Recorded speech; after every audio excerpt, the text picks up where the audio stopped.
Vous avez l'impression d'avoir plein de tocs avec toutes vos routines? Bonjour, c'est Bertrand, votre coach web. Bienvenue dans ce nouvel épisode du podcast, épisode 339. Et oui, quand on parle de routine, on est des fois un petit peu mal vu. On a des gens qui nous disent, mais c'est quoi toutes ces routines? C'est pas un petit peu ennuyeux d'avoir des routines? Bon, on peut appeler ça des routines, des habitudes. Moi, j'ai décidé aussi d'appeler ça des rituels, voilà, tout simplement. Alors, quand on a un rituel, c'est tout de suite mieux qu'une routine, parce que la routine est toujours associée à un terme négatif. Mais toujours est-il que ça reste la même chose, c'est-à-dire ce sont des séries d'habitudes, hein, c'est ce dont je vous parle depuis la semaine. Et des habitudes, on en a plein. Alors, je voudrais pas vous parler de mes mauvaises habitudes, mais je voulais vous parler de quelques habitudes complémentaires. Je vous ai parlé depuis le début de la semaine comment prendre des bonnes habitudes, comment prendre de nouvelles habitudes. Je vous ai parlé de mon habitude de création de contenu, mon habitude de lire tous les jours. Bon, maintenant je voulais vous parler de quelques autres habitudes qui font mon quotidien. C'est un sujet qui est assez récurrent et ancien d'ailleurs dans le podcast, parce que quand j'ai fait mes recherches dans les archives, je me suis rendu compte, par exemple, j'avais parlé dans l'épisode 15 de trouver sa routine pour créer son moment presque parfait pour créer, c'est-à-dire pour trouver le flow. C'est-à-dire que chacun après va avoir ses routines. Il y en a qu'on abandonne, il y en a qu'on garde, etc. Mais en fait, on a besoin de ces habitudes pour nous aider par moment à obtenir le résultat qui est par exemple de se dire je sais que j'ai une demi-heure pour travailler sur un sujet. Comment je vais me mettre dans l'ambiance pour travailler dans ce sujet-là? Et en ça, je pense franchement que tout le monde a des routines, même si beaucoup vous disent que ce n'est pas le cas. Voici quelques-unes de mes routines que je voulais vous donner pour que vous ayez une idée un petit peu de ce qui fait mon quotidien. Boire un jus de citron au lever, voilà, c'est ce que j'ai fait. La première chose que je fais le matin quand je me lève, c'est de boire un jus de citron. C'est ce qui lance ma routine du matin. Citron, lecture. Je vous en ai parlé hier, écriture dans mon journal et écriture aussi de quelques idées que j'ai dans la tête, étirement, voilà, enregistrement du podcast, petit déjeuner, tout ça avant le réveil de ma fille, qui, en général, elle se réveille autour de 7h, et si elle se réveille pas autour de 7h, de toute façon, il faudra la réveiller pour aller à la crèche, mais tout ça, entre 5h et 7h, je place tout ça dans mon début de journée. C'est le moment de tranquillité, c'est le moment où je suis sûr que c'est fait, parce que si je le repousse, et si je me dis, oui, mais j'écrirai ce soir et autres, parfois, des fois, ça pourrait sauter, alors qu'en le faisant tôt le matin, je suis sûr que c'est fait. J'avais d'ailleurs parlé de la mise en place de cette routine matinale dans l'épisode 166, comment mettre en place une routine matinale. Je vous ai déjà dit, attention, les routines matinales, il y en a beaucoup qui vous disent qu'il faut se lever à 5h du matin, faire plein de choses. C'est le principe du morning, Miracle Morning. Je suis pas très fan de tout faire d'un bloc, mais vous pouvez arriver à faire des blocs, et dans tous les cas, ces routines-là, elles évoluent. Je vous disais qu'au lever, je bois un jus de citron. En fait, une de mes routines, c'est de boire plus d'eau et me balader toujours avec une bouteille d'eau. Alors ça peut paraître un petit peu étrange dit comme ça, mais pendant longtemps, je ne buvais pas assez d'eau, tout simplement. C'était un peu aussi la cause de mes fringales, c'était un petit peu la cause de ce que je pensais de ma gourmandise. Vous voyez, quand je parlais de manger du chocolat, des M&M's en attendant mon train, j'en parlais de ça de l'épisode de lundi. C'était aussi dû au fait que finalement mon corps confondait la faim et la soif parce que je buvais pas assez. Or en plus maintenant avec le running c'est assez important de m'hydrater bien. Un de mes trucs mais qui a été assez dur à rentrer, c'est de boire vraiment de manière plus importante de l'eau toute la journée. Et pour ça même j'avais une application, j'ai téléchargé une application Waterminder qui me permet de suivre ma consommation d'eau au fil de la journée, est-ce que je bois assez, combien je bois, etc. Est-ce qu'il y a des moments où j'oublie carrément de boire, et puis voilà. Donc tout simplement cette routine-là, j'ai eu besoin d'un outil, j'ai eu besoin de tracker, j'ai eu besoin de quelque chose qui m'a aidé à surveiller que je la fasse. Je vous parlais aussi d'étirement, c'est important d'étirer mes muscles tous les matins, j'ai 4 entraînements de running par semaine, ce qui veut dire que il y a 4 lendemains de running où les muscles sont un petit peu raides, et puis même des surlendemains des fois, voilà, donc ça je le fais tous les matins, et en fait je me suis rendu compte que c'est bien, c'est-à-dire par exemple avant d'enregistrer, je fais des petits mouvements de cheville, des petits mouvements de cuisse, des petits mouvements, quelques squats, vous voyez, des choses comme ça, des petits mouvements comme ça qui me réveille vraiment sur le plan musculaire. J'avais avant dans ma routine une routine qui était beaucoup plus de faire du gainage, des abdos, etc. Je le mettais vraiment là-dedans. Et maintenant je le fais moins, tout simplement parce que j'ai fini par trouver ça un petit peu violent. Mais pourtant, je l'avais fait pendant plus de 300 jours, ou presque plus, même peut-être plus d'un an, j'avais fait ça. Et ça avait été relativement efficace aussi. Autre routine, j'en ai parlé un petit peu dans ma routine du matin, c'est tenir un journal personnel. Alors ça, j'en ai parlé dans l'épisode 175.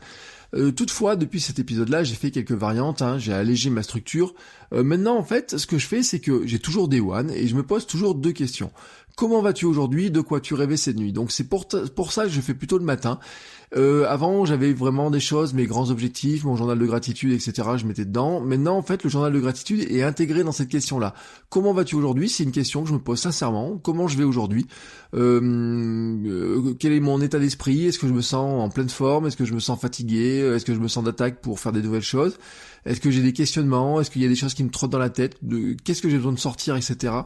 Des fois, ça fait naître aussi des billets de blog, des idées d'épisodes, etc. Donc, il y a plein de choses qui se structurent comme ça. Par exemple, l'autre jour, j'ai écrit un petit bout de texte sur les doutes, que pour l'instant n'est apparu nulle part, mais qui est dans mes archives, voilà, qui fait partie en fait de ma logique d'écriture. J'ai écrit 20-25 minutes sur les doutes, sur les craintes, etc. Peut-être ça va nourrir des épisodes, peut-être ça va nourrir d'autres contenus. En tout cas, ça fait partie de ces questionnements-là, de ce qui naît grâce à mon journal. Dans mon journal aussi, je note mes séances de sport, sous la forme de selfie, en fait.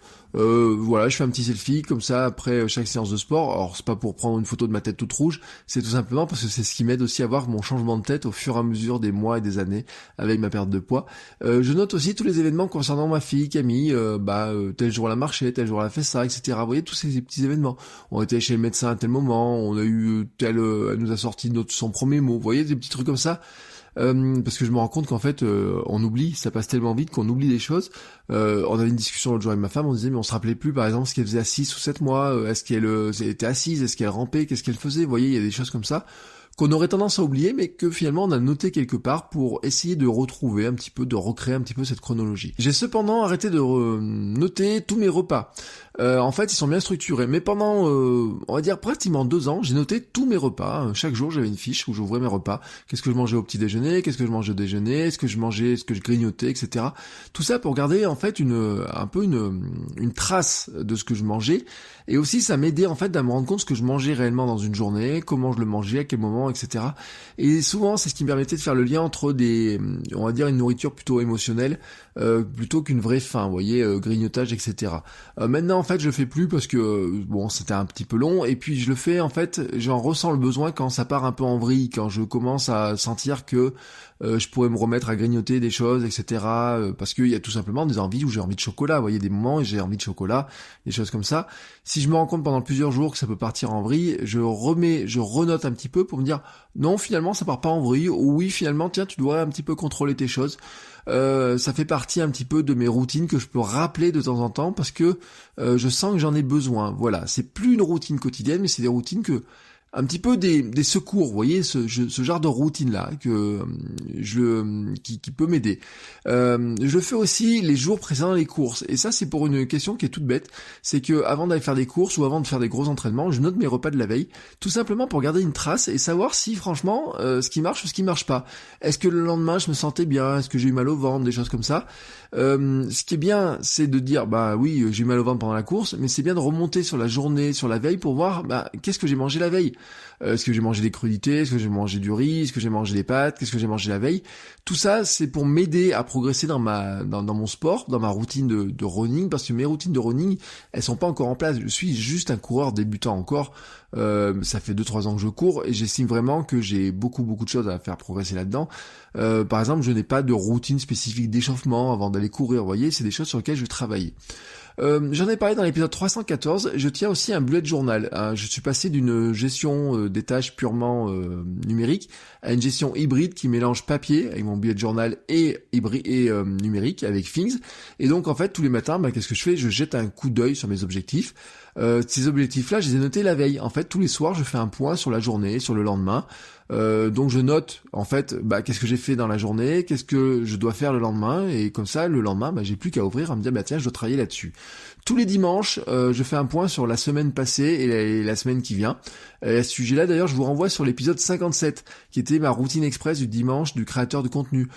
Comment est-ce qu'un créateur de contenu on peut planifier toute la semaine, comment on peut l'organiser, comment on peut la penser en regardant ce qu'on fait, ce qu'on a à faire, en regardant aussi le calendrier. Enfin, il y a plein de petites astuces là-dedans sur les routines de créateur de contenu. Je vous le dis, tout ça, je le fais en complément des tâches notées numériquement dans Things. Donc en fait, ça veut dire aussi que dans ma procédure, hein, dans mes routines comme ça, il y a un moment donné où je vais vider Things pour remplir mon bullet journal, ou à l'inverse, il y a des choses que je donne dans le bullet journal et je vais mettre dans Things pour m'en rappeler plus tard, en mettant des rappels plus tard. Parce qu'en fait, dans mon bullet journal, il n'y a pas que ce que je dois faire, il y a aussi des idées, mes projets du mois, mes entraînements. Vous voyez aussi, j'ai quelques trackers de progrès, de sport, de sommeil, par exemple, des choses comme ça. En parlant de sport aussi, une routine vraiment que j'ai inscrite, c'est de faire du sport tous les jours. Alors moi, je suis pas les trackers, je vous l'avais dit, je suis plutôt dans la logique de suivre si je fais 10 000 pas par jour ou pas. Pendant longtemps, je m'étais accroché sur la routine de faire 10 000 pas par jour. Et ça, de toutes les manières, c'est-à-dire, est-ce que j'allais courir? Alors courir, faire 10 000 pas par jour quand je cours, c'est relativement facile. Mais d'autres fois, c'était j'allais marcher pour faire mes 10 000 pas par jour. Ou d'autres fois, tout simplement, c'est je remplace des transports, des bouts de transport par de la marche. Hein, au lieu d'aller, de prendre le bus pour aller à tel endroit, j'y vais à pied par exemple. Mais en fait après dans mes routines, ce que j'ai marqué aussi, c'est qu'il y a des choses comme le gainage, les abdominaux, etc. Tout ça va rentrer aussi dans une routine sport. Mais en fait, ça veut dire que tous les jours, je considère que j'ai un moment de sport que je dois faire. Soit c'est de l'entraînement purement running, soit c'est un remplacement qui sera plutôt de la marche, soit c'est une routine de gainage, d'abdominaux, etc. Et parfois même c'est tout, c'est l'ensemble. Enfin, dans mes routines quotidiennes, on va dire, il y en a une qui est très importante, c'est ma routine de coucher. C'est celle sur laquelle j'ai travaillé un petit peu sur la fin de l'année dernière, parce que je me rendais compte que je me couchais d'une manière qui était pas très adaptée, où j'avais une tendance à éteindre très tard les écrans et pas assez dormir. Et en fait, j'ai fixé une règle, c'est d'être couché avant 22h30. Alors moi, je me lève naturellement à 5h, hein, voilà. Même quand j'ai une nuit un petit peu courte, je me lève naturellement à 5h. Même le week-end, hein, je suis réveillé à 5h, voilà, c'est comme ça. Des fois un petit peu plus tard, 5h30, mais guère plus tard. Donc, l'idéal, c'est d'avoir 7 heures de sommeil au moins. Donc, pour avoir 7 heures de sommeil au moins, il faudrait dormir à 10h, voilà, autour de 22h. Ce qui est un petit peu compliqué, surtout quand il y a des soirs, je rentre à 20h30 ou voire un peu plus tard. Là, ça fait vraiment trop court. Donc j'ai pour objectif de me coucher avant 22h30 et de lire avant de dormir. Et ça, je vous l'ai expliqué dans l'épisode d'hier.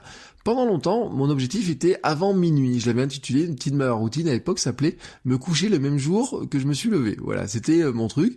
Je me lève le lundi matin, et je dois me coucher le lundi matin, tout simplement. C'était pour m'empêcher vraiment dans mon objectif de routine de dépasser minuit. Voilà, tout simplement. Maintenant, l'objectif, c'est petit à petit j'ai avancé, j'ai passé la routine me coucher avant 23h. Maintenant, c'est l'objectif me coucher avant 22h30. Et dans ma routine de coucher, il y a des choses comme éteindre tout ce qui est télé, écran assez tôt, lire, bien sûr, il y a aussi faire mon bullet journal, faire le bilan de ma journée, faire le bilan de ce que j'ai fait, de ce que j'ai pas fait, de ce que je dois faire le lendemain. Vous voyez, tout ça, ça rentre dans ma routine du soir. Et puis ensuite, il y a la partie lecture, etc. Et puis ensuite, il y a l'extinction des feux.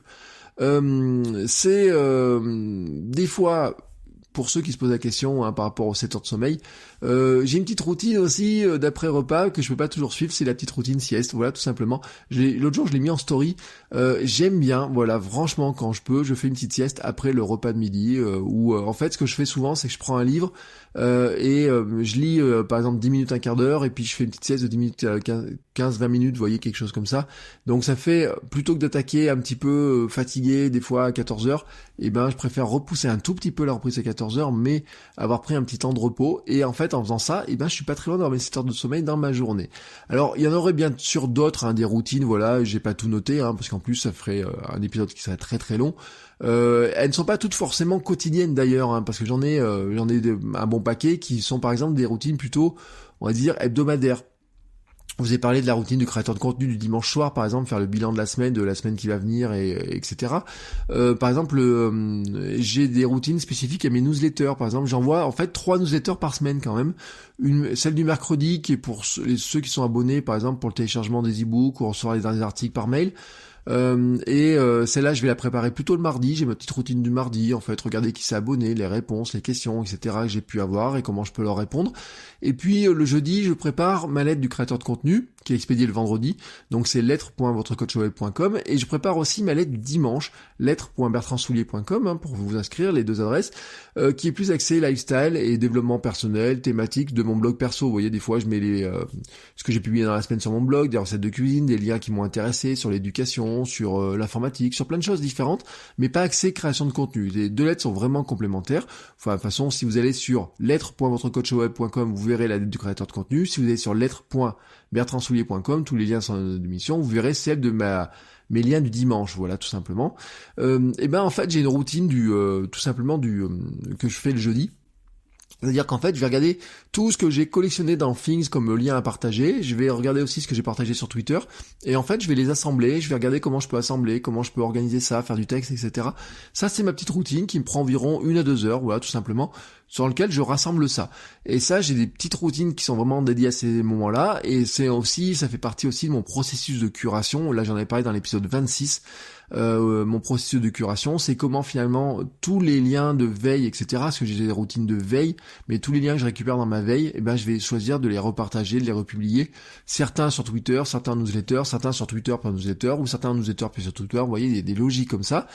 Tout ça, ça fait partie de mes routines on va dire, de partage, mes routines de veille, etc., et je vous détaille pas tout, parce que vraiment, je vous le dis, ça serait assez long. L'idée dans cette semaine-là, c'est de vous dire qu'en fait, ces routines-là nous aident vraiment, ces habitudes-là nous aident, et on est plein de mauvaises habitudes, on est plein d'habitudes, finalement on s'en rend pas compte. Moi je vous avais dit, mais mon habitude par exemple de me coucher tard, j'avais une habitude de regarder Netflix le samedi et le dimanche matin, des fois même vraiment que d'un œil, en le faisant vraiment sans vraiment regarder, vous voyez, il y a eu par exemple, il y a des séries, je les mets en fond parce que je sais qu'elles sont plutôt marrantes ou quoi que ce soit, mais je les regarde pas vraiment. D'ailleurs, dès qu'elles sont en anglais sous-titrées, je les regarde pas parce que j'ai envie de faire autre chose. Des fois, j'écrivais par exemple mes billets de blog en regardant une série. Donc finalement, je fais ni l'un ni l'autre très bien. Donc tout ça, vous voyez, j'ai modifié mes petites routines avec des processus, voilà, très clairement pour dire, voilà, quand t'as envie de démarrer Netflix samedi matin, prends un bouquin plutôt, lis un petit peu, ou écris ton billet de blog, ou écris des choses comme ça. Et pour petit à petit, en fait, avoir des journées qui me plaisent plus, voilà, et pour pas avoir ce sentiment, finalement, de dire, oh là là, j'ai plein de choses à faire et j'ai pas fait tout ce que je voulais faire, je vais repousser le soir le plus longtemps possible le soir pour arriver à tout faire, vous voyez, tout ça, et finalement, je grignotais sur le sommeil. Or, je sais, je me suis rendu compte que, et j'en avais fait un épisode, dont j'ai pas regardé le numéro, mais qui s'appelait Votre coach Sam, sommeil, alimentation, soleil aussi d'ailleurs, sommeil, alimentation, mouvement, ça fait partie on a besoin de ça, et en fait j'ai mis en place plein de petites routines, vous voyez, qui correspondent à ça. Des petites routines pour surveiller mon alimentation, pour manger mieux, des petites routines pour mieux dormir, des petites routines pour mieux bouger, et tout ça en fait ce sont des habitudes qui m'aident tout simplement à me sentir mieux. Et c'est le sens de ce que je voulais vous dire en fait, c'est que on peut paraître bizarre avec nos routines, qu'elles soient hebdomadaires, mensuelles, quotidiennes ou quoi que ce soit, on pourrait même avoir des routines annuelles, de planification de l'année. Par exemple, ma routine de définir mes 3 mots de l'année, mais bon, est-ce que c'est vraiment une routine quand on le fait qu'une fois dans l'année? Ça, c'est un petit peu autre chose, c'est un processus un petit peu différent. Mais en fait, l'idée, c'est de trouver ces habitudes-là qui vous sont utiles, qui vous font du bien, qui sont des petits effets tous les jours, vous voyez, vous faites ça n'a pas beaucoup d'effets sur la journée, mais en fait, quand vous le ferez sur du long terme, ça a un effet qui est vraiment bénéfique.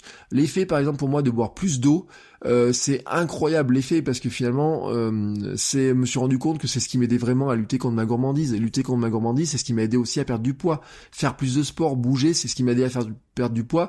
Et maintenant, c'est devenu très naturel, vous voyez, de faire tout ça, alors qu'à une époque, bouger ne serait-ce que 10 minutes, un quart d'heure, c'était devenu compliqué. Voilà. Quand je faisais 25, 26, 27 kilos de plus, maintenant presque, parce que ma perte de poids continue, j'en parle moins, mais elle continue.